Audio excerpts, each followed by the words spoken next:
Hello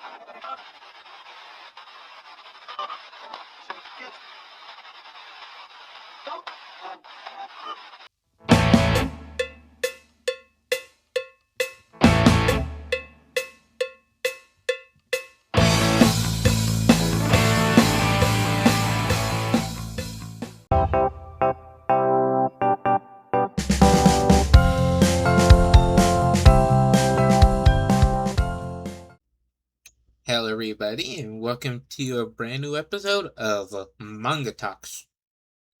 My name is Serg, and today I'll be talking about a manga that that I read 4 volumes of so far, but recently heard that at the time of this video that it's being considered getting an anime. Now this series is an interesting series. I feel like it's on the same level as Berserk, or maybe it might be a little higher than Berserk. But I guess that depends on what you think of its material. Because this manga has a good amount of action, a good amount of violence, it has some humor in it. It has some very messy scenes, and it has a lot of mature scenes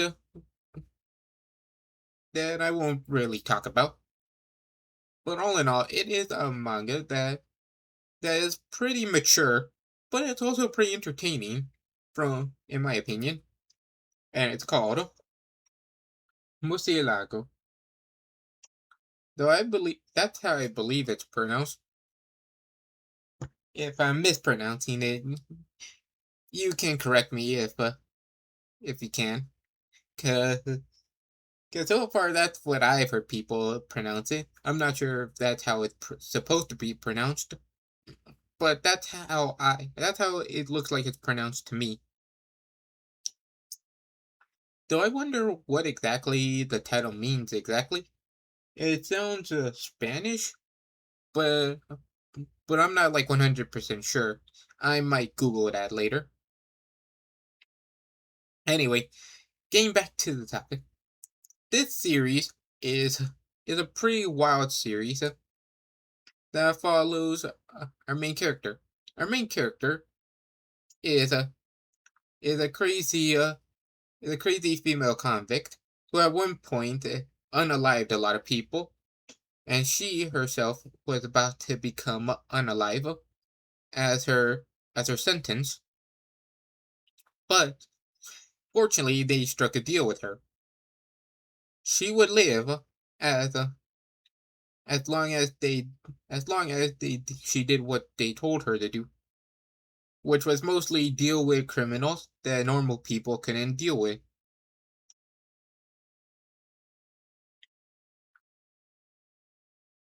Now, this series has a lot of elements that, like a little bit ago I mentioned, are pretty intense and put it on the same level as Berserk.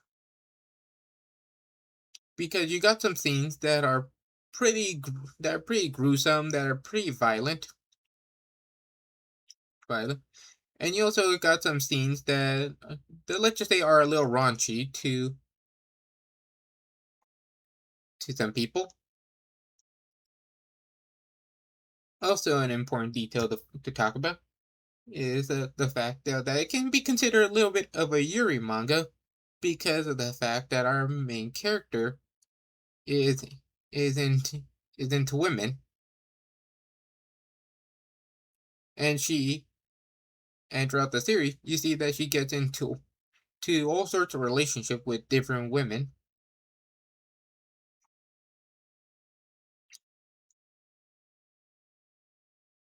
Now, this series, from what I read so far I only own 4 volumes. I'm hoping to get volume 5 and the others somewhere down the line.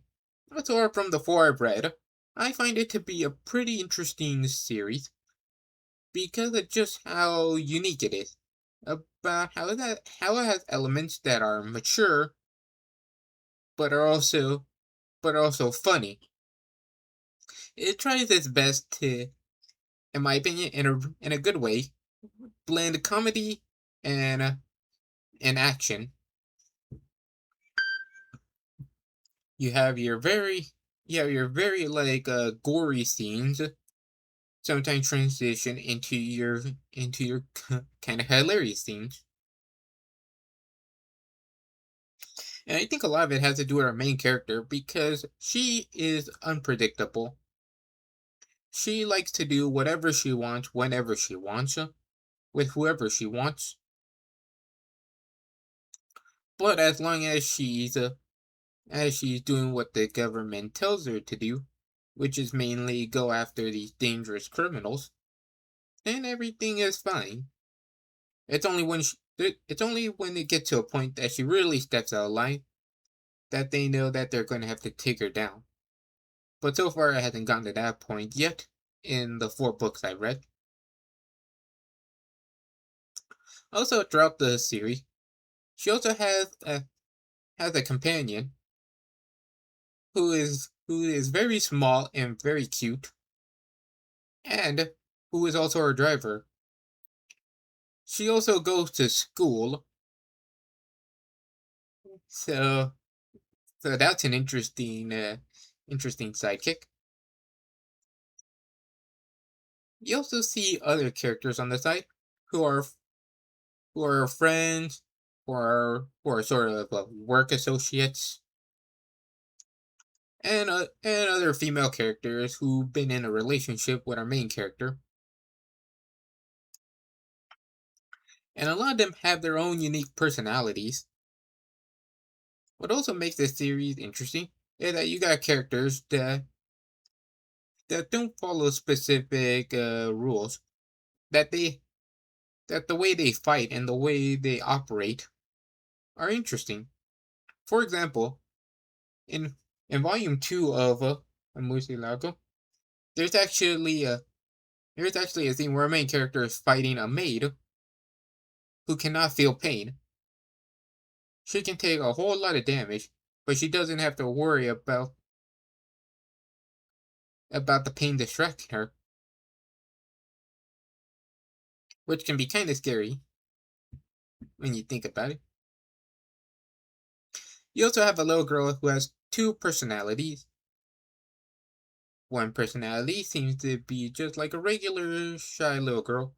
The other one is a personality she seems to have inherited from her crazy father, who was a notorious criminal.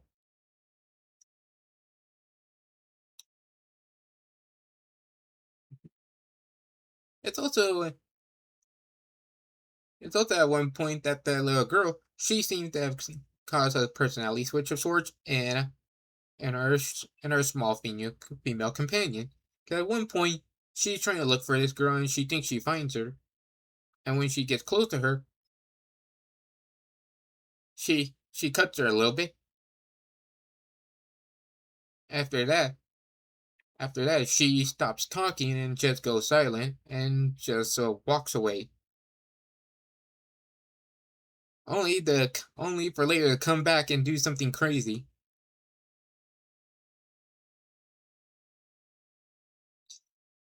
Yeah, but so far that's what I've read in the 4 books. Others may have maybe further down the line, maybe way further down the line than me, but that's okay. Because so far I am enjoying reading the series as it goes, and at the time of this video, there are reports of it supposedly getting an anime.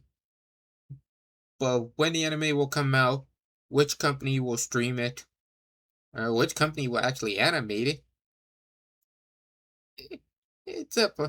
It's just all up in the air until there's more confirmation.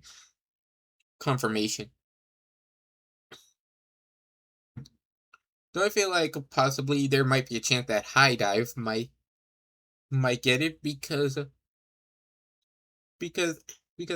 material like this that gets a potential anime seems to be what they like to go for because unlike Crunchyroll does have anime and it does have some mature anime, but they don't have a lot of animes that feature a lot of material on like this level compared to what you might find on High Dive.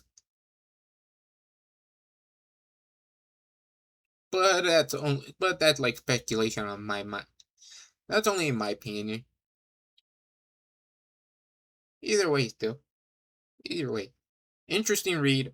Though I suggest just keeping this away from little kids. See, unless yeah, unless you are mature enough to understand it, it is best to keep this away from little kids of any kind.